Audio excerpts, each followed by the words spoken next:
Hello everyone, welcome to my YouTube channel MJ Pathshala.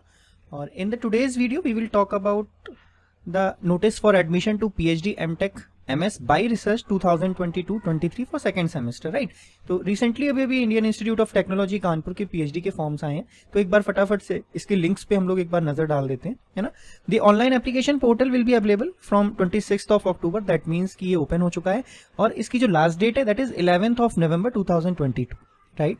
So applications are invited for admission to January 2023 semester. That means कि अगर आप form अभी fill out करोगे तो you will get selected in January 2023 semester, right. तो अभी देखिए आपके पास प्रोग्राम्स जो ऑफर्ड हैं वो क्या क्या हैं।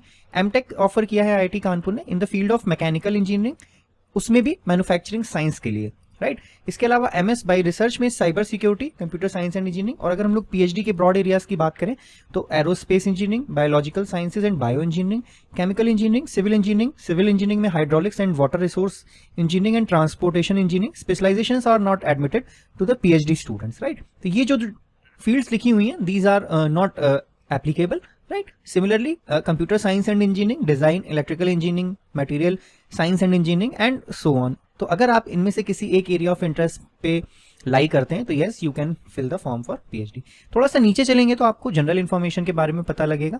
And if we talk about general information for PG manual, reservations, application form, important links all are given here, right.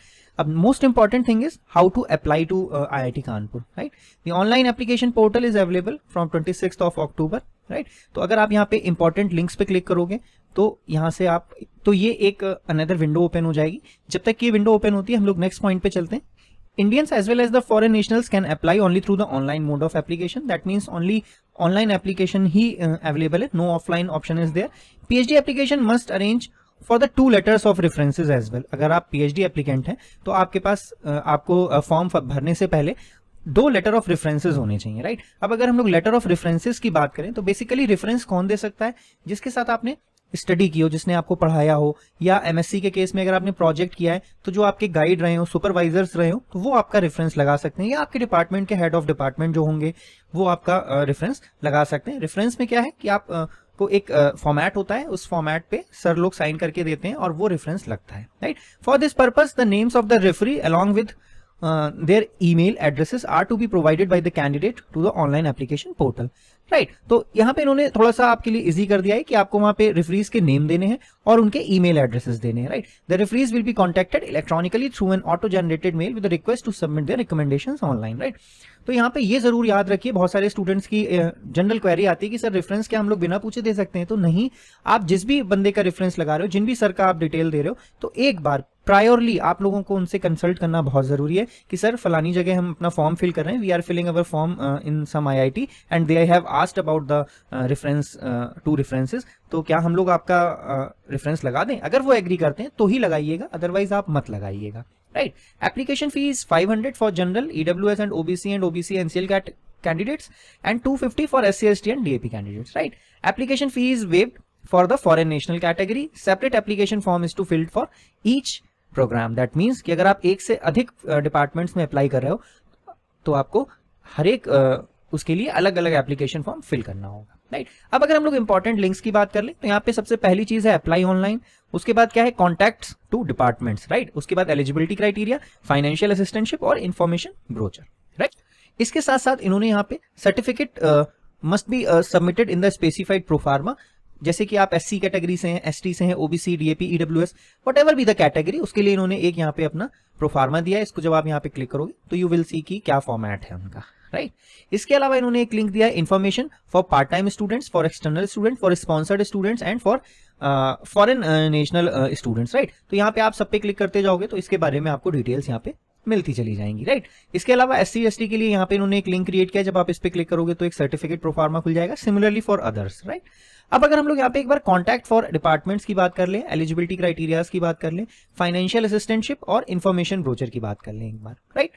तो और साथ ही साथ इन्होंने यहाँ पे जो एप्लीकेशन के लिए अप्लाई ऑनलाइन का लिंक दिया है, तो उसे भी एक बार देख लेते हैं कि किस तरीके का एक इंटरफेस ओपन होता है। यहाँ पे सबसे पहले अगर बात करें departments oblique interdisciplinary programme information and contacts personal details, right. यहाँ पे इन्होंने हर एक डिपार्टमेंट्स के डिटेल्स और कॉन्टैक्ट पर्सन के नेम दिए हुए हैं। तो ये भी आप यहाँ से भी कभी कभी क्या होता है कि कोई क्वेरी है अगर पर्टिकुलर डिपार्टमेंट में, तो आप यहाँ पे मेल या फोन से बात कर सकते हो। नेक्स्ट है पोस्ट ग्रेजुएट एडमिशंस के लिए जो इनका एलिजिबिलिटी रिक्वायरमेंट्स है। तो यहाँ पे एलिजिबिलिटी रिक्वायरमेंट्स की अगर हम लोग बात करें तो यहाँ पे देख सकते हो पीएचडी इन इंजीनियरिंग के केस में क्या है, offered by the department of interdisciplinary programme, right, IDP के थ्रू यहाँ पे अवेलेबिलिटी, और ये सारे के सारे फील्ड्स हैं। इसमें एलिजिबिलिटी क्राइटेरियाज इन्होंने 1 by 1 इजीली दिया हुआ है। अगर हम लोग साइंसेस की बात करें तो साइंसेस में कौन से स्ट्रीम्स कवर हो रही हैं, chemistry, earth science, economic science, mathematics, physics and statistics, right. तो यदि अगर आप स्टैटिस्टिक्स में हो या मैथमेटिक्स साइंस से हो तो वहां पे आपको masters degree in relevant subject, आपके पास मास्टर्स डिग्री होनी चाहिए। इसके साथ साथ बैचलर्स डिग्री इन इंजीनियरिंग और साइंस, मतलब कि 4 year programme with marks oblique CPI not below the specific minimum, right. एक इनका मिनिमम होगा कि उस मिनिमम से कम नहीं होना चाहिए। The candidate either must have valid GATE score or must qualified the JRF or should have inspired fellowship. In addition to GATE / JRF, a valid JEST score is also an eligibility criteria for applying the PhD in physics, right? अगर आप physics में apply कर रहे हो तो GATE JRF के साथ साथ आपके पास एक वैलिड JEST स्कोर कार्ड भी होना चाहिए, राइट। यहाँ पे ये एक डिफरेंट चीज है। इसके अलावा जो पॉइंट है, candidate with NBHM fellowship will be considered for the PhD in mathematics oblique statistics. अगर आपके पास NBHM फेलोशिप है तो you will be considered for mathematics / statistics, right? The requirement of the GATE, JRF and JEST is waived for candidate having master's degree in science from IITs with a minimum CPI of 8.0, right? तो ये अगर आपकी IIT से degree है तो उनके लिए ये waived off है, right? Next is for economic sciences के लिए यहाँ पे 2 इनके क्राइटेरियाज दिए हुए हैं इन्होंने। और अगर हम लोग इंजीनियरिंग की बात कर लें एक बार, तो इंजीनियरिंग में क्या है, इंजीनियरिंग में जो एलिजिबिलिटी क्राइटेरिया है that is masters degree in engineering with marks oblique CPI not below the specific minimum, right. और मींस इसके साथ साथ बैचलर्स डिग्री इन इंजीनियरिंग और साइंस विद मिनिमम 75% मार्क्स। आपके अगर 75% मार्क्स हैं उससे ऊपर है और एक वैलिड गेट स्कोर है, राइट, तो उस केस में आप एलिजिबिलिटी फुलफिल करोगे। इसके साथ साथ इन्होंने क्या लिखा है, the requirement of the GATE score is waived of candidates with bachelors degree in engineering from centrally funded technical institutes, right. तो CFTI जो इंस्टीट्यूट्स हैं इनकी लिस्ट में अगर आपका कॉलेज आता है, यूनिवर्सिटी आती है, तो उस केस में आपके लिए गेट से का जो बैरियर है, स्कोर कार्ड है, वो वेव्ड ऑफ है। इसके अलावा और क्या हो सकता है, मास्टर्स डिग्री, और उसके अलावा और क्या है, मास्टर्स डिग्री इन साइंस और an allied area while satisfying each of the 3 criterias, a minimum of 65% marks, first division in bachelor's degree and JRF / 95 percentile or higher in GATE score, right?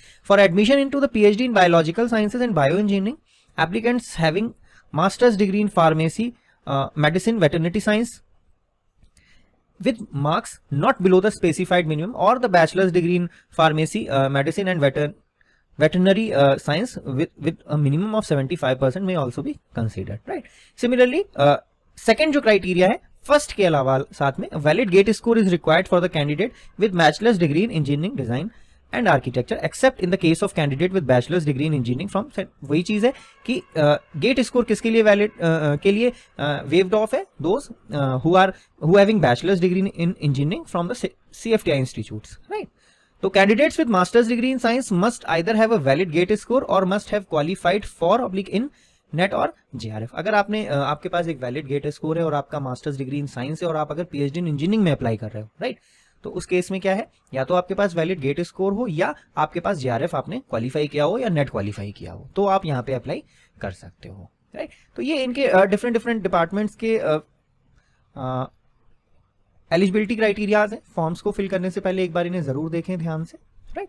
इसके अलावा अगर हम लोग financial assistantship की बात करें तो financial support in the form of institute assistantship is available to the regular non sponsored category of MTech oblique MS by research and PhD programmes, right. तो अगर आप student of MTech oblique MS by research हो and PhD programme हो तो financial support आपको है for regular non sponsored students के लिए, right. So next is the student is expected to carry out assigned duties during the program. Programme के generally क्या होता है, you have been given some work और आपको वो वर्क कंप्लीट करके देना होता है, जिसके एवज में आप लोगों को वहां से कुछ स्कॉलरशिप मिलती है। MTech oblique MS by research students are currently entitled to a monthly assistantship of 12,400 12,400 for 8 hours of work per week, मतलब कि 12,400 रुपए आपको मिलेंगे, बट उसके लिए आपको एक वीक में 8 घंटे का वर्क करना होगा. Similarly for PhD it is 31,000 for the first 2 years and thereafter it is raised to 35,000 for another 3 years, right? Student may also avail financial assistance from external funding agencies, right. अगर आपने UGC का net JRF qualify किया हुआ है, CSIR का किया है, या ये इनमें से कोई भी आपके पास है, तो ये एक्सटर्नल फंडिंग एजेंसीज कहलाती हैं, तो ये भी यहाँ पे वैलिड है. In addition to above several attractive fellowships from the industries oblique DAs are also available. अब यहाँ पे इन्होंने डिफरेंट इंस्टीट्यूट की असिस्टेंटशिप के बारे में भी बताया हुआ है, तो एक बार देख लेते हैं. Financial assistant for MTech by research programme, financial assistant for PhD engineering, इसमें वही चीज है, बट इस केस में क्या है, a valid GATE score is required for the candidate with bachelors degree in engineering design and architecture. The requirement of GATE is waived of to the candidate with a bachelor's degree in engineering from centrally funded technical institutes with percentage of 75% or more, right? तो वही चीज है जो हम लोगों ने पहले अभी बात की कि ये जो वेव ऑफ किया है इन्होंने, ये उन्हें स्टूडेंट्स के लिए किया है जो CFTI इंस्टीट्यूट से आते हैं और जिनका परसेंटेज 75% है या उससे ज्यादा है, राइट. तो ये एक नॉट एन इजी थिंग कि सबका ही इतना अच्छा करिकुलम हो. तो यहाँ पे ये चीजें आप एक बार रीड आउट कर सकते हैं.